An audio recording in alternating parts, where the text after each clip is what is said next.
benvenuti a questa edizione del nostro telegiornale. Vediamo subito i titoli.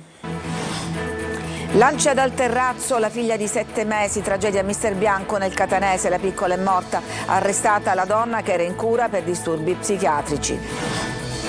Sevizie, soprusi e violenze nei confronti di un anziano preso di mira da 5 minorenni. La polizia di Siracusa interrompe l'incubo che durava da 6 mesi. Strage di Monreale, resta in carcere il 19enne palermitano accusato degli omicidi. Al GIP dice: sono pentito, continua la caccia ai complici. Non risponde ai magistrati il padre che ha ucciso il figlio a colpi di pistola mentre tentava di sedare una rissa a San Gregorio nel Catanese. Gli studenti di Apple in piazza per dire no alla violenza. La mamma della 14enne bullizzata: fa male, non riesco a perdonare. Grande successo allo Stadio Massimino di Catania per la nuova edizione di Un Gol per la solidarietà. Pienone di star del mondo della TV, del web e del calcio uniti contro il bullismo. Calcio, Palermo in campo oggi al Barbera contro il Sudtirol. Dionisi predica umiltà dopo la vittoria di Catanzaro. Fischio d'inizio alle 15.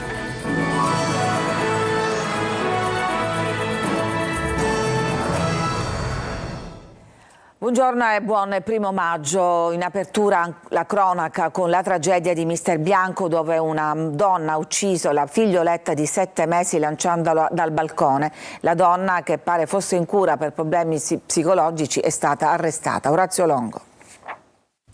È stata arrestata dai carabinieri per omicidio volontario aggravato la quarantenne che ha ucciso la propria figlia di 7 mesi, lanciandola dal terrazzo di casa al 3° piano di un appartamento di Mister Bianco in provincia di Catania. Le indagini sono coordinate dal sostituto procuratore Augusto Rio e dall'aggiunto Sebastiano Ardita, che si occupa delle fasce deboli. La donna, Anna Maria Geraci, di 40 anni, aveva problemi psicologici, pare aggravati da una depressione postpartum, e per questo era seguita da un amministratore di sostegno nominato dal Tribunale di Catania. Soccorsa dal personale del 118, la bimba sarebbe deceduta prima dell'arrivo al Policlinico di Catania. Un'altra ambulanza ha preso in carico il padre della bambina, operatore della Dasti, che, colto da un forte malore e dalla disperazione, avrebbe messo in atto gesti autolesionistici.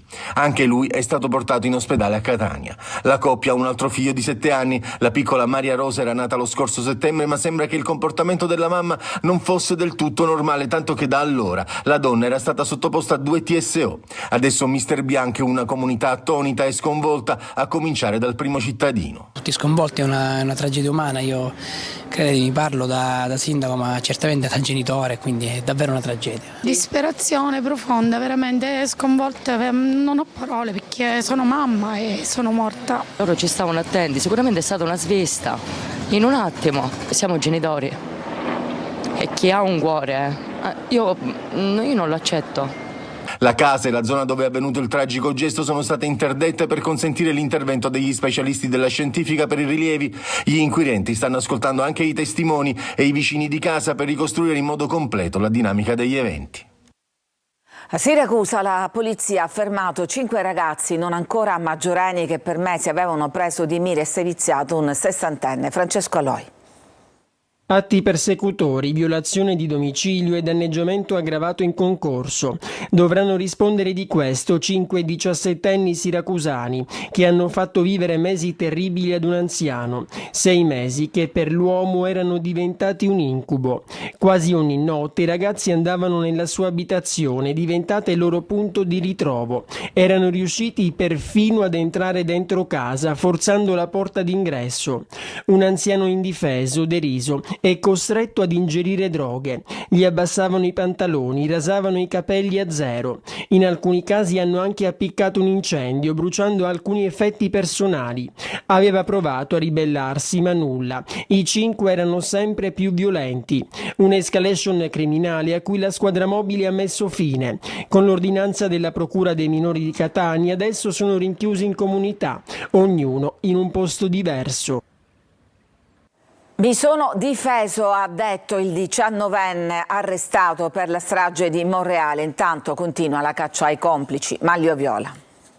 Resta in carcere Salvatore Calvaruso, l'ex pugile di 19 anni, fino ad ora ritenuto unico responsabile della strage di Monreale, costata la vita nella notte fra sabato e domenica scorsi a 3 giovani monrealesi, mentre altri 2 sono rimasti feriti. Calvaruso ieri ha ammesso in lacrime al GIP di avere sparato, ma ha raccontato di essere stato aggredito e di essersi difeso. Sono stato malmenato, a colpi di casco sono caduto a terra, poi mi sono rialzato, in seguito caduto nuovamente, sono stato picchiato da altre persone mentre ancora ero a terra, ha raccontato. L'arma che custodiva nel borsello sostiene di averla trovata a terra nel suo quartiere qualche giorno prima. Ma il GIP nell'ordinanza lo definisce giovane dalla personalità negativa, non solo per la gravità dei fatti e per l'arma custodita nel borsello, ma anche per il tentativo di sviare le indagini dopo la sparatoria, liberandosi sia della pistola che del cellulare. Sempre oggi sono state intanto ultimate le autopsie sulle 3 vittime. Una volta completati gli esami, i corpi sono stati restituiti alle famiglie per celebrare i funerali che si terranno tutti insieme venerdì mattina alle 10:30 nel Duomo della cittadina normanna. Il comune ha deciso di farsi carico delle spese.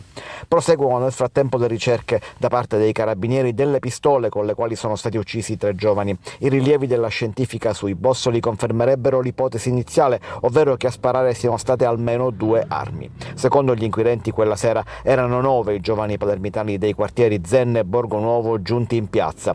Un testimone racconta che sarebbero arrivati con 5 ciclomotori, ma un secondo testimone parla anche di un 10° complice in BMW che avrebbe detto a Calvaruso di non sparare in aria, ma di mirare alla folla.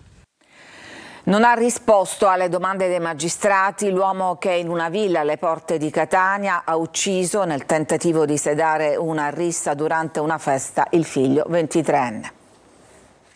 Si è avvalso per la facoltà di non rispondere Natale Laverde, l'imprenditore che a San Gregorio di Catania ha ucciso il suo figlio unico Carlo, di 23 anni, ferendolo mortalmente con una pistola che l'uomo aveva impugnato per sedare una rissa.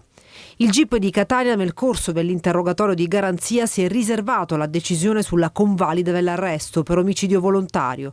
Sono moltissime le domande ancora senza una risposta sulla dinamica esatta di questa tragedia consumatasi un lunedì sera in quella che sarebbe dovuta essere una delle tante feste organizzate in quella villetta vista mare a San Gregorio, un'attività che al momento risulterebbe essere sempre stata svolta in nero. Forse per questo l'uomo al momento della rissa non ha deciso di fare intervenire i carabinieri. Quel che pare una certezza è che Carlo era intervenuto nel tentativo di disarmare il padre, temendo una tragedia che si è rivelata essere poi la peggiore di tutte. Gli studenti di Avola in piazza per dire no alla violenza e al bullismo, fra loro anche le 2 ragazzine prese di mira da un gruppo di coetanei. Ai nostri microfoni ha parlato anche la mamma di uno di loro.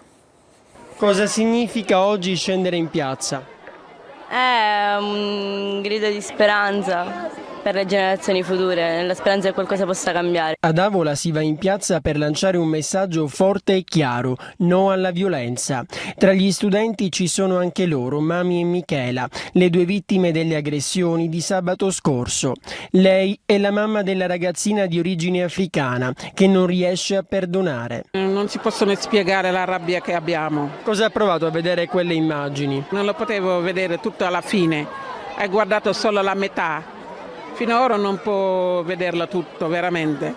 Violenza gratuita che ha fatto molto male a tutti. A colpire però è stata anche l'indifferenza. Tanta indignazione per quanto riguarda la gente che si trovava sul posto e filmava piuttosto che intervenire. Non è stato giusto quello che è successo e speriamo che sia stato l'ultimo, almeno nella nostra città. Ci vorrebbero più attenzioni da parte dei genitori. Lo dicono gli esperti, ma lo pensano anche i più giovani. I genitori insegnano l'educazione ai figli. E se i genitori non sanno educare i figli, questo accade. Ma si vuole anche ribadire che Avola non è violenta. Questa è la dimostrazione, la reazione viva, compatta, dove forze dell'ordine, istituzioni, associazioni, famiglie e soprattutto genitori fanno squadra. Intanto sotto la lente della Procura dei minori ci sono 5 giovani, 4 ragazze ed un ragazzo. Loro sarebbero gli autori di così tanta violenza.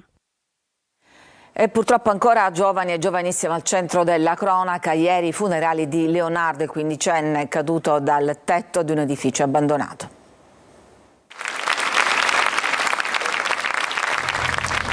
Un dolore è palpabile, quello che si avvertiva stamane dentro la Basilica Cattedrale di Mazara del Vallo, dove è stato dato l'ultimo saluto terreno a Leonardo Titone, il ragazzo di 15 anni morto sabato scorso dopo essere precipitato dal tetto di un immobile dismesso sul lungomare San Vito. Una chiesa gremita soprattutto di ragazzi, i compagni di scuola e gli amici di Leonardo, tutti con i volti segnati dal dolore. Ad officiare il rito funebre il vescovo della diocesi di Mazara, Sua Eccellenza Angelo Giordanella, che si è proprio rivolto a loro, ai ragazzi smarriti e ancora increduli per la tragica morte di Leonardo, invitandoli a non farsi abbattere dal dolore. Leonardo oggi non è in una bara, ma è su una cattedra, la cattedra della vita.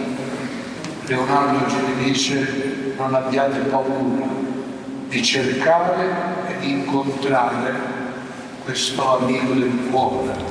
Dalla Germania per salutare Leo sono arrivate anche la mamma e la sorellina Noemi, profondamente addolorate. Sono state vicine al papà di Leonardo, che non ha mai mancato di ringraziare quei ragazzi che fino all'ultimo non lo hanno lasciato solo.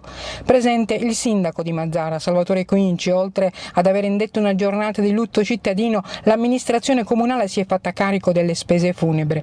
Intanto rimane il dramma per la morte di un ragazzino, forse anche lui vittima di questa moda che impazza su internet, ovvero i pericoli delle social challenge per la generazione Z, giochi mortali che hanno sempre nomi differenti ma che coinvolgono sempre più ragazzi da nord a sud dell'Italia. Ci fermiamo, c'è una pausa per la pubblicità, poi torniamo per parlare del recupero del Bayesian. A tra poco.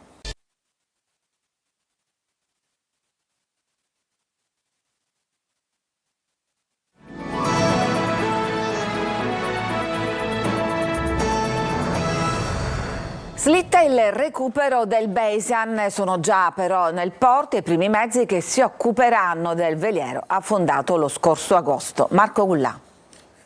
Erano previste per oggi, ma inizieranno il 3 maggio le operazioni di recupero del relitto del Bayesian, naufragato lo scorso 19 agosto nella rada del porto di Porticello, su un fondale di circa 50 metri. Le operazioni avranno una durata stimata tra i 20 e i 25 giorni. Prima del sollevamento della nave, per ragioni di sicurezza, è previsto il taglio dell'albero. Una volta riportati in superficie, nave e albero verranno posti a disposizione della Procura di Termini Imerese, nel porto della cittadina. Siamo all'interno di questa imbarcazione che si chiama Recoil, è un mezzo anti-inquinamento, sarà ovviamente uno dei mezzi che verrà utilizzato per il recupero del Bayesian qualora ci fosse appunto una perdita di carburante in mare. Altre due navi definite chiatte, ponti di sollevamento, sono in arrivo proprio qui a Porticello nelle prossime ore. Serve a recuperare l'olio che potesse fuoriuscire dalla nave affondata.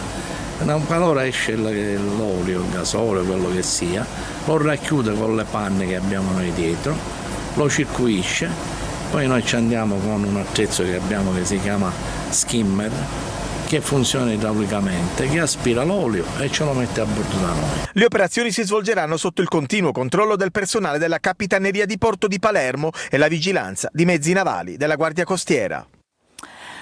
Al Massimino di Catania ieri è scesa in campo la solidarietà per l'edizione numero 17 di Un Gol per la Solidarietà, pienone di star della TV, del web e del calcio, tutti uniti contro il bullismo. Eva Spampinato. Il calcio d'inizio sotto un caldissimo sole di fine aprile, uno stadio pieno di gente, ragazzi, bambini, famiglie, tutti pronti a dire no al bullismo e sì al rispetto reciproco. Messaggio slogan dell'edizione numero 17 di Un Gol per la Solidarietà. Era importante dare un segnale, abbiamo spesso detto che l'unico mezzo che abbiamo per poter combattere questi fenomeni negativi sono quelli di poter raccontare, parlare e divulgare. Sono troppi anni che si fa finta di niente, se noi possiamo aiutare in qualsiasi modo a farlo lo facciamo e siamo qui per questo. Lavorando con i ragazzi, soprattutto da 2 annetti a questa parte, la lotta contro il bullismo è uno dei temi che veramente mi tocca da vicino. Come ogni anno la manifestazione organizzata da Luca Napoli richiama a Catania gli amati volti della TV nazionale e siciliana, del web, del calcio e tanti altri amici per il quadrangolare tra le formazioni della Nazionale Artisti TV e Stelle dello Sport, All Star Sicilia, Dream Team e Nazionale Giornalisti. Quando mi chiamano io arrivo perché è come stare a casa, anzi di più. Credo che il mio sorriso dica tutto, è veramente meraviglioso, va oltre l'emozione. Presenti il capo della Polizia Postale Marcello Labella, Don Nuccio Puglisi, direttore della Caritas diocesana di Catania, alla quale verrà destinata parte dell'incasso, e i rappresentanti delle forze dell'ordine del comune. Secondo me possiamo creare un dialogo col proprio figlio in modo che lui possa raccontarti qualunque cosa. Io e mia moglie cerchiamo sempre di informarli su tutto e vogliamo sempre che si comportino nel giusto modo. Ad arbitrare il primo match il 19enne Diego Alfonsetti, l'arbitro aggredito poco tempo fa durante una partita under 17 a Riposto. Il calcio, ma lo sport in generale, non è violenza ma è divertimento. Chiedere aiuto non significa essere deboli, anzi essere più forti. Se c'è bisogno chiedete aiuto. Ci fermiamo, c'è una pausa e poi torniamo ancora su un campo perché di calcio giocato parleremo dopo la pubblicità.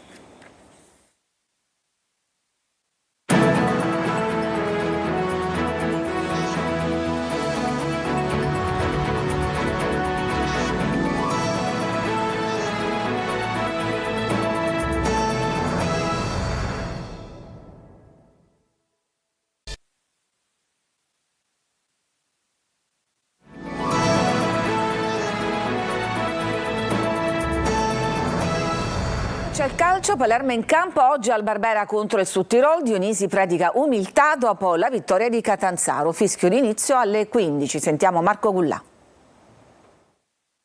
Con lo scontro diretto tra Juve Stabia e Catanzaro, il Palermo oggi pomeriggio al Barbera contro il Südtirol avrà l'occasione di poter compiere un passo deciso verso i play-off. Vincere in casa potrebbe permettere al Palermo di iniziare a flirtare con il quinto posto. La Serie B però nasconde sempre insidie, per superarle occorre mantenere umiltà ed è anche la ricetta di Alessio Dionisi. Una partita che potrebbe essere mettersi bene per noi o mettersi un pochino meno bene, ma dobbiamo starci dentro perché poi il risultato te lo conquisti in tutto quello che fai durante la partita, stando dentro la partita e festeggiando alla fine, se l'avrai meritato stando dentro alle partite. Quindi l'ultima partita è sicuramente un esempio positivo. Partite precedenti sono state altre volte degli esempi non positivi e quindi noi dobbiamo prendere tutto e non dimenticarci l'ultima, dove siamo stati dentro a una partita che era cambiata durante la partita.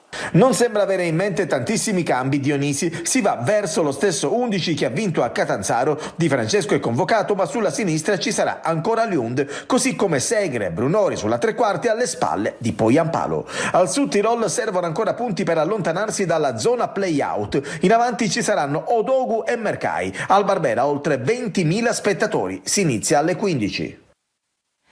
È tutto per questa edizione, vi lascio adesso alla rassegna stampa, la informazione torna come sempre alle 14. Buona giornata.